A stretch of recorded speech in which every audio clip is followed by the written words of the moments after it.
Imagine having a world, our community, where actually everybody is willing to support each other, to give that step, that hand that someone is always looking for. Wouldn't this world would be totally different? When I was 19 years old, it was one night in the middle of the Amazon jungle, and I needed it to walk from the classroom to the bedrooms. And it's kind of like a football field where you need to walk. There is no lights, there is nothing.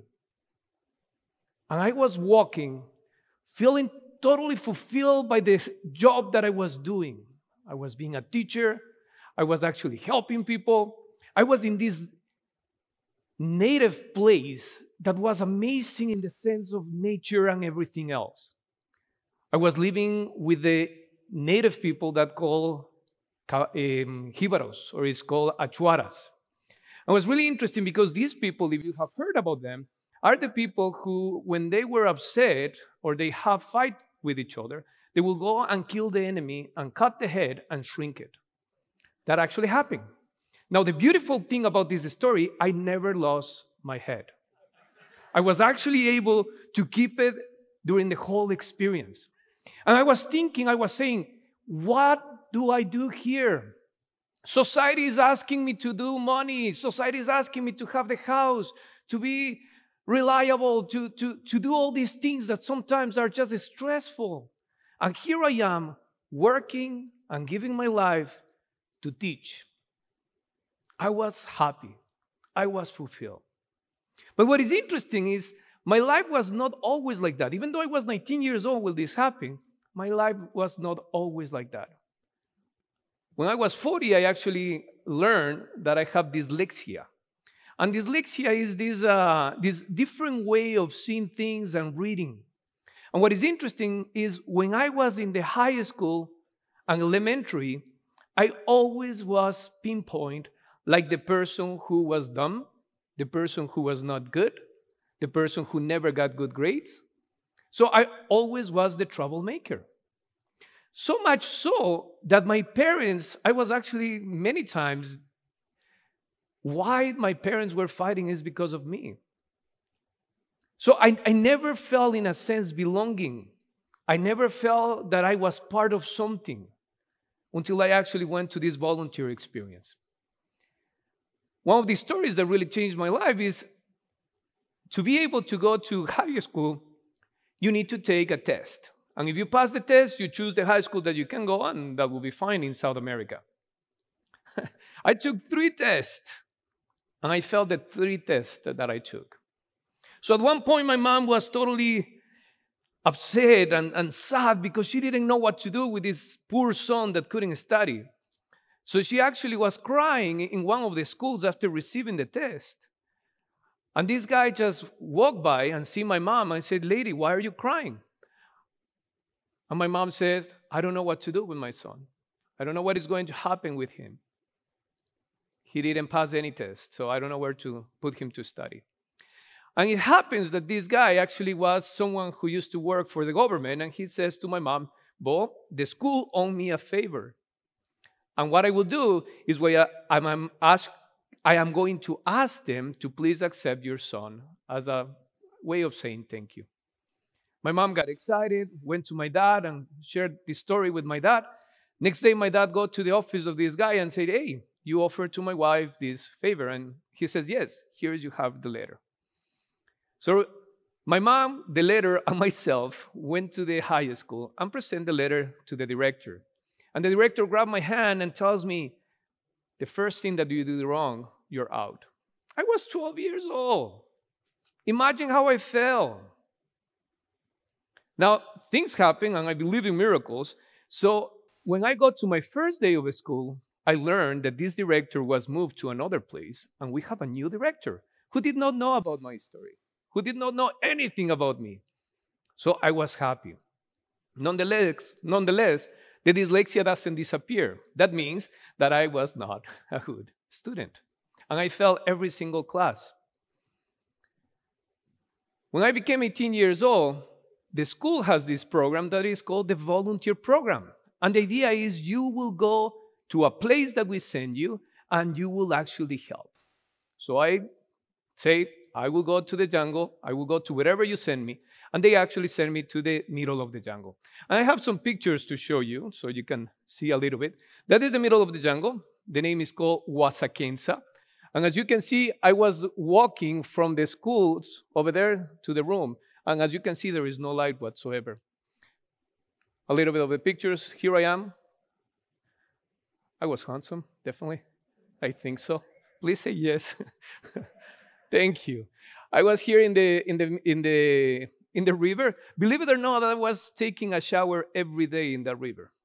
And if you go right now to the jungle, to this place, you still live in the same conditions. It's not that has changed a lot. My students, my room. How many of you complains about your room? Look at my room. I live over there for a whole year. I had to do everything, fishing, haircut, everything. I mean, whatever they needed it to do, I will be doing it. And that was the beds where the people live like that nowadays, 2023. So what happened when I got to the jungle is I go to the director of the community and I say, Father, here I am, ready to do whatever you ask me to do. The priest looked at my eyes and he said, you know what? I need a teacher. And you will be a teacher. And I look at him and I say, you don't know what you're talking about. Honestly, I don't even know how to study. I don't know how to retain things in my mind. And he says, I don't care. You will be a teacher. And I was like, okay, if you're telling me that I need to be a teacher, I will be a teacher. He gives me the key from the library. He gives me the pension of studies and say, go ahead and you will become a teacher. So I start to study. And I learned how to study when I was 18 years old. And it was amazing because I became a teacher. And becoming a teacher, actually, I learned how to be someone. I started learning about myself. I was so excited about this that I actually left the missions when the term was over. And I went home and I said, Dad, I want to study. And my dad was like, what? You want to what? Yeah, I want to study. I want to do something. So we went to the university.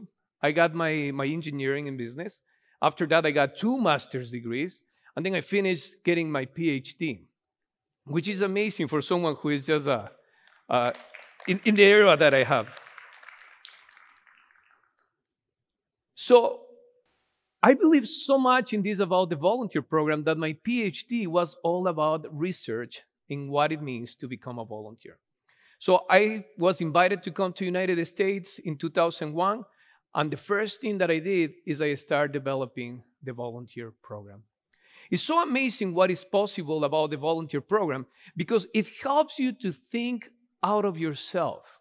So many times we're so focused in what happens to me that when we give attention to other people, we realize that what happens to me, first of all, is not that bad, but it helps us to process. How many of us have had that beautiful experience? I have accompanied over 100 volunteers. The summer programs that we have in Los Angeles, I have 2 summer programs where almost 300 teenagers visit us every year to do volunteer program. And it's amazing because after these 300 teenagers are there, I start talking to them. I say, what do you learn? What is something that grabs your attention? And I have seen miracles about many ways in young people. 2 weeks ago, I was talking to a group of 17 leaders who are probably watching or will be watching this video. And they were so excited. They were like, please tell my name. I said, I can't because you are too many. I was like, but they say something about it. Well, I am saying this. Even this TED Talk is giving in their names because they have been so powerful to give themselves away to other people that they are transforming that society that we have. They're transforming the culture. So I asked these 17 young people, what did you learn about your volunteer experience?